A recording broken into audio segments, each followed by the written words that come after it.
Hey film fans! Welcome to CINEPRO, your ultimate hub for all movie recaps, from heartwarming classics to the latest blockbusters. The movie starts where two brothers, Owen and Oswald, are visiting their mother. Afterwards, they bury her next to their house. Owen says she was strict and tough, but she managed to raise them to be strong and able to withstand hardships. At that moment, they hear the sound of a car driving on the road, and when it gets near them, it breaks down. Owen says, "This is our luck coming to us, and that's because they hunt humans." The people in the car are a couple, Steve and Celia, who were on their way to spend their vacation when their car broke down. Steve gets out to check the engine. At that moment, Celia feels that someone is moving around her. She looks around to see who it is, but she doesn't find anyone. Still, she's very scared, so she calls out to Steve, telling him she feels someone is there. At that moment, Oswald comes from behind her, hits her on the head, and kills her. By the time Celia gets out of the car, she finds him gone. She goes to Steve and starts crying. Then Oswald comes from behind her,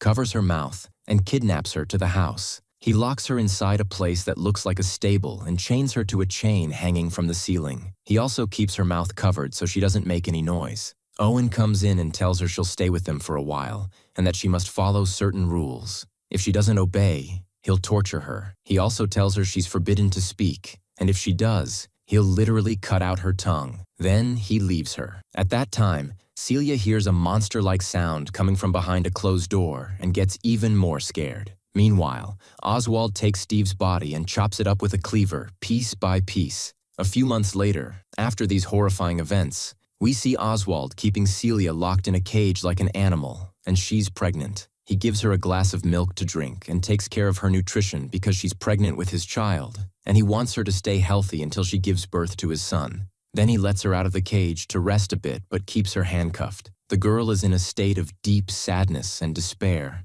Later, on the same road, we see a group of young people, Mike, Chris, Gina, and Taylor, on their way to a tourist village to spend their vacation. As we all expect, their car breaks down. Mike gets out to check it, but the engine is overheated. He tells them he'll walk a bit to see if he can find a repair shop or someone to tow them to a nearby workshop. He tells Gina, his girlfriend, to come with him, but she refuses and seems upset with him. Taylor asks her why she did that, and Gina says she suspects he's cheating on her and that his behavior is suspicious. That's why she can't stand him. Taylor says, "I'll go with him so he's not alone on this deserted road." She tells Chris, her boyfriend, to stay with Gina and look after her. After a while, Gina needs to go to bathroom. Chris offers to go with her to keep her safe, but she refuses and goes alone. While walking, she trips over a rope and finds it's a trap. In fact, it's connected to a bell inside the house of the two crazy brothers. As soon as someone touches it, the bell rings, and that's how they catch their prey easily. Then we see Mike, and Taylor tells him that Gina suspects he's cheating on her, and that if she keeps watching him, she'll find out he's cheating with me. She tells him they need to be careful about their actions. They go sit together on a bench in the forest. At that moment, Oswald photographs them. They hear the sound of the camera but don't see anyone. Mike gets very scared and thinks Chris saw them and took their photo because of jealousy. But Taylor reassures him and says, not to worry, she's sure they won't come after them. Still, they're both very nervous and continue on their way. Meanwhile, Gina is heading back to the car and, by chance, sees a bloody handprint on a tree trunk. She gets very anxious and tells Chris what she saw. He tells her maybe someone was hunting and wiped blood on the tree, but she says it's not hunting season and she's really worried. Chris takes pictures of the tree and the whole area because he likes to document everything. When he returns, he tells her the situation is indeed suspicious, but there's nothing they can do except wait for Mike to come back and take them away. Meanwhile, Mike and Taylor finally reach a car repair shop. When they go in, Owen greets them because he's the owner of the shop. Mike tells him about the car problem. Owen says he doesn't have spare parts for that type of car, but suggests he find a tractor to tow it to the workshop. Mike says he doesn't know anyone here, so Owen offers to call his friend to tow the car and bring it there so he can take Mike and Taylor wherever they want. Meanwhile, Gina and Chris are sitting in the car. Suddenly, Oswald photographs them. They hear the sound of the camera but don't see anyone. Mike gets very scared and thinks Chris saw them and took their photo because of jealousy, but Taylor reassures him and says, not to worry. She's sure they won't come after them. Still, they're both very nervous and continue on their way. Meanwhile, Gina is heading back to the car and, by chance, sees a bloody handprint on a tree trunk. She gets very anxious and tells Chris what she saw. He tells her maybe someone was hunting and wiped blood on the tree, but she says it's not hunting season and she's really worried. Chris takes pictures of the tree and the whole area because he likes to document everything. When he returns, he tells her the situation is indeed suspicious, but there's nothing they can do except wait for Mike to come back and take them away. Meanwhile, Mike and Taylor finally reach a car repair shop. When they go in, Owen greets them because he's the owner of the shop. Mike tells him about the car problem. Owen says he doesn't have spare parts for that type of car, but suggests he find a tractor to tow it to the workshop. Mike says he doesn't know anyone here, so Owen offers to call his friend to tow the car and bring it there so he can take Mike and Taylor wherever they want. Meanwhile, Gina and Chris are sitting in the car. Suddenly, Oswald photographs them from a distance. Chris also tries to photograph him but can't get a clear shot because he runs quickly into the forest. Of course, the young people start to get even more scared. Back to Gina, who is very annoyed because a long time has passed and neither the tow truck nor anything else has happened. She's also not comfortable with Owen and feels he's suspicious. She tells Mike to leave, but he refuses, so she leaves him and walks away. He goes inside to chat with Owen and finds him working on a part of an old car and can't fix it. Mike offers to try to fix it, and as he's working, Owen tricks him and hits him on the head, causing him to lose consciousness. After a while, Taylor can't find her way back to the car alone, so she returns to the workshop but doesn't find Mike. She asks Owen where he is, and he says he's in the bathroom at the back of the workshop. She goes to check but doesn't find him. She senses something is wrong, grabs a piece of iron, and heads outside, only to find the workshop door locked. Suddenly, Owen comes from behind her and hits her on the head, causing her to lose consciousness too. After that, we see her and Mike tied up inside a room, and Owen keeps torturing Mike and electrocuting him. In the end, he leaves him and takes Taylor away. At that time, Gina and Chris decide to go look for their friends because they're very scared and need to. They all get up together, but on the way, they find a photo thrown on the ground. When they look at it, they realize it's the photo that Oswald took of Mike and Taylor, and they're in a compromising position. The group is shocked and realizes they are being betrayed. Chris keeps crying over his misfortune. At that moment, Oswald comes out of the forest holding a knife. The guy is obviously not normal. He has autism and is crazy at the same time. Anyway, the boss goes after Chris and knocks him to the ground. Out of fear, Gina runs into the forest, and Chris tries to get up and run too, but Oswald cuts off his legs and leaves him, then goes after Gina. But she manages to escape from him. He can't find her, so he goes back to Chris and hits him on the head. The boy collapses. After that, we see Gina coming out of the forest and seeing a car approaching. She is overjoyed, thinking someone has come to help her. But when she sees it's a pickup truck, she realizes she's put herself into more trouble. The driver stops for her. She tells him what happened and that she needs to call the police. He tells her to come to his house to use the phone, insisting she must come to his house to use the phone. She gets in with him, and he drives off. When they arrive, he tells her to go inside and call the police. Gina goes in, but suddenly he comes in behind her and locks the door. At that moment, she realizes he is Oswald's partner in all these crimes. He tells her the same things he told Celia and explains the rules she must follow from now on. Then he forces her to go get Taylor from the car and bring her into the house.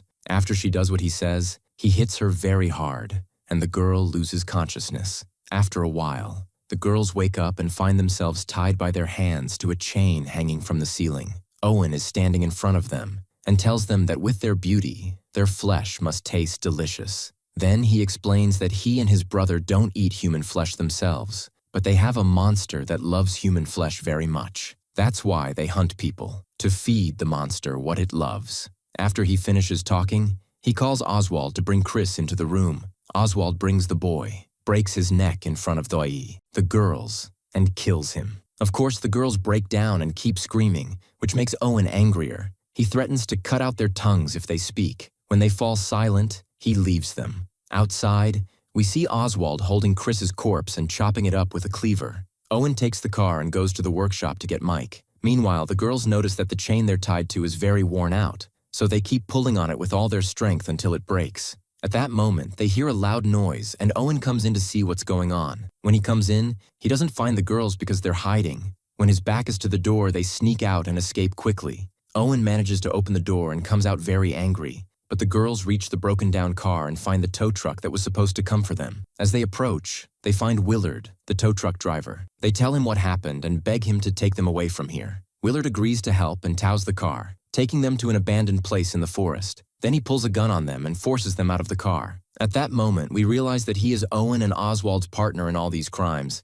and he takes the girls to bring them back to the house. On the way, the crazy Oswald suddenly jumps out from the trees and slashes Taylor's stomach with a knife, literally pulling her guts out. Gina is devastated by the sight and keeps screaming. After that, Willard and Oswald take her back to the house and put her in the same situation as Celia. Willard starts arguing with Oswald for killing Taylor, telling him that he's ruining the merchandise. He shouldn't kill them all at once. They're supposed to keep the women alive for a while so they can abuse them before killing them. Oswald gets very angry at Willard for his words and his attitude, and he almost hits him. Willard wanted to kill him but is afraid, so he leaves him and walks away. When things calm down, Gina notices Celia is with her in the room. When she tries to talk to her, she finds that Celia can't respond because they cut out her tongue. Gina has a piece of razor blade and starts thinking about cutting the rope tying her to Celia. She gives Celia the blade to finish the job herself, and Gina manages to free herself. Celia is completely hopeless after all the suffering she's endured, so she stabs herself in the stomach to kill the baby, then stabs herself in the neck with a very strong blow, and dies. She decided to end her suffering once and for all. Oswald hears the noise and comes in to see what happened. When he finds Celia dead, he goes crazy, screams, and cries because he lost his beloved unborn child, whom he was eagerly waiting for. Of course, he thinks Gina is the reason for what happened, so he beats her violently until she lost conscious. Afterwards, Owen returns to the house and finds 2 girls dead and the third unconscious. He's even angrier and keeps scolding Oswald, telling him he's a failure and ruined everything. Oswald goes crazy at him and almost kills him, so Owen backs off, terrified, and starts singing him a song he loves to calm him down. After Oswald calms down, Owen leaves the room. Owen enters the room where Celia is to take her body and prepare it for the monster to eat. At that moment, Gina wakes up, unnoticed, and goes to the car, where she finds Mike tied up and unconscious. Gina wakes him up, unties him, and tells him, "Let's run away." But Mike refuses to leave and grabs the shotgun from the car, saying he must get revenge on Owen and kill him. Gina tells him there are 3 crazy people, and if he goes back, they'll finish him off. But he doesn't listen and does what he wants. She's afraid to leave him alone, so she goes with him. They reach the place where the people are being butchered. Owen is hiding and suddenly appears, wanting to kill Mike with a cleaver, but Mike shoots him and kills him. At that moment, Willard arrives and shoots Mike, killing him too. Gina comes from behind and strikes Willard in the head with a cleaver, killing him as well. Oswald arrives and finds his brother and Willard dead. He enters and opens the door to the monster living with them. Gina runs quickly, gets into a big car and locks herself inside. The monster chases after her, trying to get into the car. Oswald knocks on the window and the monster breaks in and eats Gina, killing her too. No one is left alive in this terrifying, creepy place except Oswald and his friend, the monster, whose name is Crusher. After some time, we see a woman running in a very dense forest with trees. Her body remains injured. It seems that someone is running after her and wants to kill her. Suddenly, a very huge man appears in front of her. He grabs her head with his hand and literally crushes it. He doesn't look like a normal human. This is the monster Crusher. After that, he takes this girl's body to the house where he lives in the forest with Oswald. At that time, Oswald was watching television. We see the same girl that Crusher killed in a video recording of her being tortured. Oswald tells Crusher to take her out of the house. So Crusher takes her and starts cutting her up with the cleaver he has. Because from today, she will be his dinner. We understand then that they had kidnapped this girl from the road and were torturing her like they do with anyone they kidnap. But somehow she managed to escape from them. In return, they chased her, caught her, and killed her, literally dismembering her body. After that, we see a car with a gang of 4 people, Brian, Eric, Sarah, and her cousin Josh. While they're driving, Brian notices that the car is running out of gas. They stop at a gas station to refuel. Eric gets out to fill up the car, and Josh opens the door to get out as well. Brian asks him, "Where are you going?" Josh replies, "I'm going to the bathroom." Josh goes to the gas station bathroom, and behind it he sees a huge forest. He hesitates, wondering whether to run away or not. But his problem is that he can't just leave the kidnapped girl alone. At that moment, a sheriff appears and starts talking to a local resident, which makes Josh very nervous. He pulls out his gun just in case anything happens. Josh is also very worried that the sheriff might ask him questions. What makes them so nervous is that they have kidnapped the daughter of a very rich man, and they also stole the car to demand a large ransom from him. When Josh and Sarah come out of the rest area, the police ask them a few questions.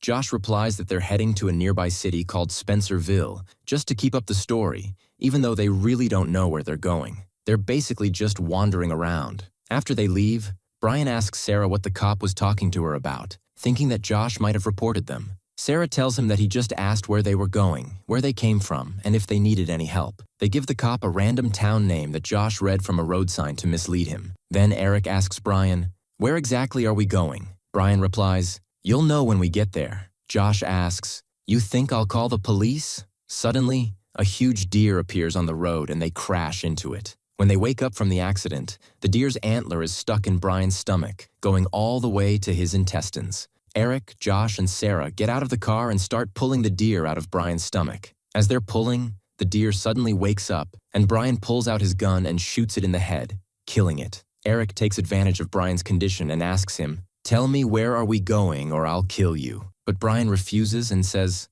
"I won't tell you anything, I know you're cheating with Sarah." Eric gets very upset and kills Brian. Sarah tells him that Brian knew where they were going. Eric tells her to forget it. Sarah asks what they should do now. Sarah searches Brian's pockets for anything useful and finds a number. But there's another problem. No one has a phone. Just then, a car appears on the road and a man gets out asking if they need help. Sarah tells him that their friend had an accident. They don't have a phone and don't know what to do. The man tells them they should call the police, but Eric quickly pulls a gun on him because they can't risk being exposed and they need his car. The man manages to escape, gets in his car and drives off, even though he's injured thanks to Josh. Eric yells at Josh, saying, "You just got us into even more trouble." Josh replies, "We agreed there would be no killing in the plan." Sarah says the plan has changed. Eric orders Josh to open the trunk and get the kidnapped girl out so they can move. Meanwhile, Oswald is watching them from a distance, and to him, they're now a big prize.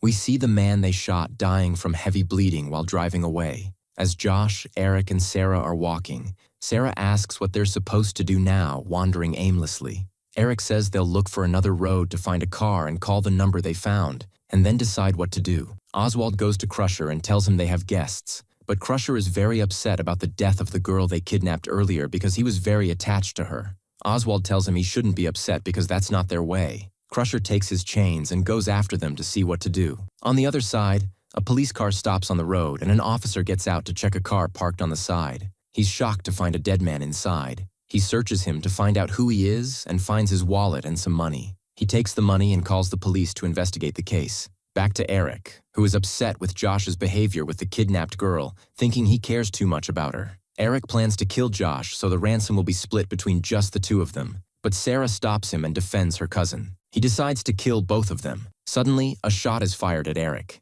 We discover that Oswald killed him from a distance with his rifle. Sarah, to save herself, tells Oswald, "He was our kidnapper and wanted to kill us." At that moment, Oswald says to him, "I know everything and I don't have time for this nonsense." He takes their gun and puts it in his pocket. Josh attacks him to take the rifle, so Oswald hits him on the head and tells him, "Don't try that again." He leaves the kidnapped girl alone in the forest, and Oswald takes Josh and heads to the scene of the incident they caused. On the other side, he goes back to his friend's gas station and reports the incident. At that moment, the kidnapped girl is moving through the forest, not knowing where to go. It turns out Oswald left her so that Crusher would take care of her. Crusher arrives and hits her very hard, knocking her unconscious. He carries her and takes her home. Oswald arrives at the place where she was hidden and informs the team that there are 4 criminals accused of kidnapping the daughter of a very rich man and that they are heading toward a village called Spinnersville, requesting their arrest. As for the kidnapped girl, she's now with Crusher, who has arrived home and puts her on the couch before leaving. But the girl wakes up and tries to escape, but she can't see anything because of the bag over her head. So she bumps into the fridge, falls to the ground, and loses consciousness. While the officer is driving down the road, he suddenly stops and finds a car parked. He goes to check it and finds that it matches the description given to his station. He also finds one of the kidnappers, Brian, dead. He reports to the station that the kidnapper is dead, and the other 3, along with the kidnapped girl, are missing. Now Oswald arrives home. Crusher and Josh go to see who put the deer head there. As soon as Josh puts down the deer head, Crusher hits his friend on the head and knocks him out. As for Sarah, she is sitting with Oswald and makes a deal with him, telling him that the girl they have is worth a lot of money, and if he lets her and her cousin go, she will tell him all the details of the plan and all the money will be his. He likes the idea and asks her, "Aren't you going to drink your juice?" She refuses to drink anything because she knows he might put something in it to make her lose consciousness or poison her. Oswald says, "We haven't introduced ourselves."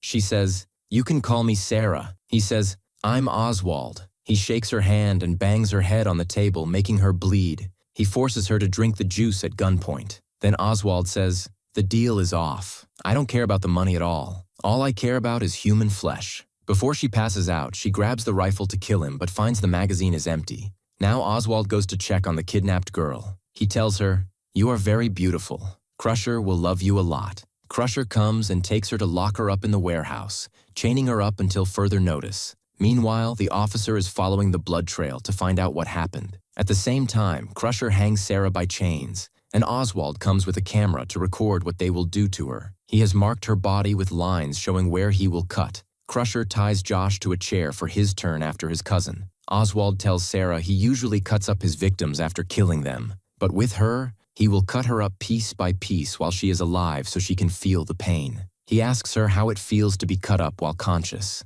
She asks what she did to deserve this. We understand that he is doing all this and recording it to send the footage to sick people who enjoy watching such things. After that, he goes to Josh, turns on the recorder and asks him, "What's the name of the girl you kidnapped?" Josh says she refused to tell him. "I don't know." Oswald pulls out his gun and points it at his head, telling him, "I asked Sarah, but she was busy making a deal with me. She wanted to sell you out and leave you in exchange for me killing you." Josh asks, "What did you do to her?" Oswald replies, "She wanted to leave you in exchange for me killing you." Josh asks again, "What did you do to her?" Oswald replies, "Don't worry about her, she's wandering around here in the forest." Crusher then brings a gag and puts it in Josh's mouth so he can't scream while being tortured. Oswald brings a knife and cuts off Josh mercilessly. After that, he cauterizes the wound so he doesn't bleed out and die. Very merciful, Oswald. At that time, the kidnapped girl tries to free herself and manages to cut the rope with the deer antler next to her. She unlocks the chain with some tools lying nearby and escapes.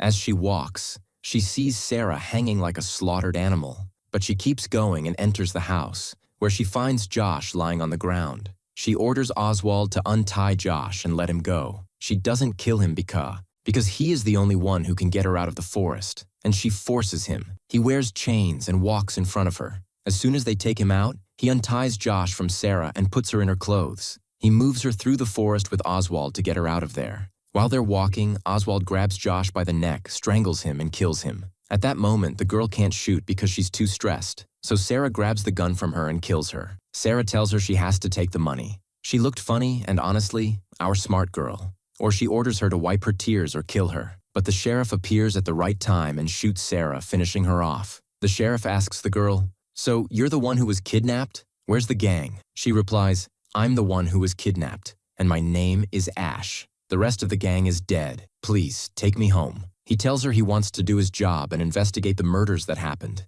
He says, "Come with me and show me where those people are." When they go to the house of the Aki, the cannibals, Ash is very scared to go back again, because she's not sure if the bullet hit Crusher and killed him or not. And indeed, when they enter the house, Crusher isn't in his place, which means he's still alive and didn't die. So there's a huge danger. The sheriff tells Ash to wait here for a bit, so she sits on the chair, and he goes to check if she's lying to him or telling the truth. While he's inspecting the place, Crusher comes from behind and literally spreads his arms out. Then he starts cutting the sheriff's whole body with a cleaver. Ash sees this and is very terrified, tries to break the handcuffs, gets Josh's blood from the floor, slips her hands out, grabs the knife, and escapes. As she's leaving, she's surprised to see Oswald isn't dead yet. He's in front of her with the gun. He shoots at her, but the bullet doesn't hit, so she quickly throws the knife into his head. He dies. Crusher hears them and comes to catch her, but Ash shoots the last bullet in the gun at him to slow him down,